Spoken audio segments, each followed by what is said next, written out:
नमस्कार दोस्तों। तो आज मैं लेके आई हूँ आपके लिए सावन के महीने की कहानी।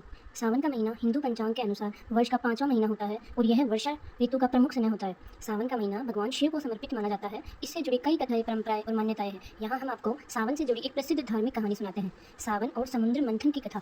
बहुत समय पहले की बात है, जब देवताओं और असुरों के बीच अमृत पाने के लिए समुद्र मंथन हुआ था। मंथन के दौरान कई अमूल्य रत्न निकले, लेकिन उनके साथ ही एक बहुत ही भयंकर विष, हलाहल विष भी निकला। यह विष इतना जहरीला था कि उसके प्रभाव से सृष्टि का विनाश हो सकता था। देवता और असुर दोनों ही भयभीत हो गए। तब सभी देवता भगवान शिव की शरण में पहुंच गए और उनसे रक्षा की प्रार्थना की। भगवान शिव ने सृष्टि की रक्षा के लिए उस विष को स्वयं पी लिया, लेकिन उन्होंने उसे अपने गले में ही रोक लिया, जिससे उनका गला नीला हो गया। तभी से उन्हें नीलकंठ कहा जाने लगा। भगवान शिव ने यह विष सावन के महीने में पिया था। विष के प्रभाव को शांत रखने के लिए देवताओं ने उन पर गंगाजल, दूध और बेलपत्र अर्पित किए। तभी से सावन के महीने में शिव भक्त जलाभिषेक और व्रत करके शिव को प्रसन्न करने की परंपरा निभाते हैं।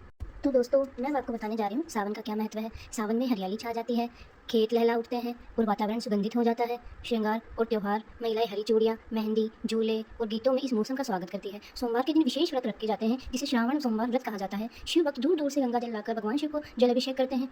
तो दोस्तों, अब मैं आपको बताने जा रही हूँ सावन सोमवार व्रत की विधि।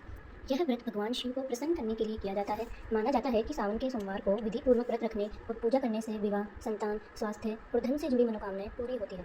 प्रातःकाल की तैयारी, स्नान करें, ब्रह्मा मुहूर्त से उठकर स्नान करें और स्वच्छ वस्त्र धारण करें। व्रत का संकल्प ले, मैं भगवान शिव की कृपा प्राप्त करने के लिए सावन सोमवार व्रत कर रहा हूँ या कर रही हूँ। पूजा सामग्री क्या चाहिए हमें? भगवान शिव की मूर्ति होनी चाहिए, जल, गंगा जल उत्तम होता है, पर जल भी होना चाहिए, दूध, दही, शहद, घी, शक्कर, बेलपत्र चाहिए 3 पत्तियों वाला, धतूरा, भस्म, सफ़ेद फूल, अक्षत, अक्षत अपन चावल को बोलते हैं, जनेऊ, वस्त्र, दीपक, धूप, कपूर, मिठाई या फल। पूजा की विधि कैसे होती है दोस्तों? शिवलिंग पर अभिषेक करें, एक एक करके दूध, दही, शहद, घी और जल से पंचामृत अभिषेक करें। अंत में गंगा जल चढ़ाइए, बेलपत्र अर्पित करें। समय ध्यान रखें कि पत्ते टूटे या फटे ना हो और तीनों पत्तियाँ जुड़ी हो।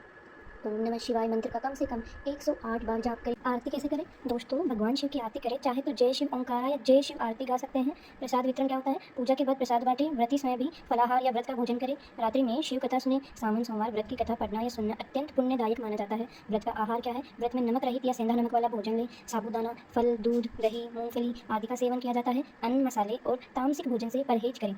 कितने सोमवार व्रत रखें ये भी बताती हूँ मैं आपको दोस्तों। सामान्य 4 या 5 सोमवार सावन में आते हैं। भक्त पूरे महीने हर सोमवार व्रत करते हैं। कुछ लोग 16 सोमवार व्रत का संकल्प भी लेते हैं। विशेष ध्यान दें, व्रत के दिन क्रोध, असत्य भाषण, वाद विवाद से बचें। ये सब आपको नहीं करना दोस्तों। शिव जी के साथ माँ पार्वती की भी पूजा अवश्य करें। इससे पारिवारिक सुख, शांति और सौभाग्य बढ़ता है।